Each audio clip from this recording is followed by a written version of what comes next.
Hi, it's Said, and today I'll show you how to add face recognition on Samsung Galaxy S20 Exynos.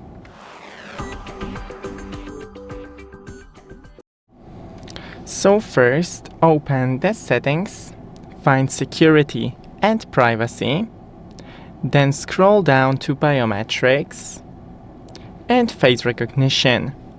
Now draw your pattern, continue, and here just put your face in the middle.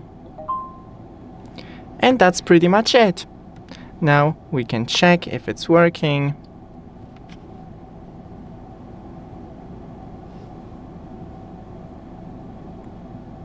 Oh, oops.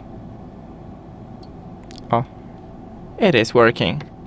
Thanks for watching, don't forget to leave a like and see you in the next one.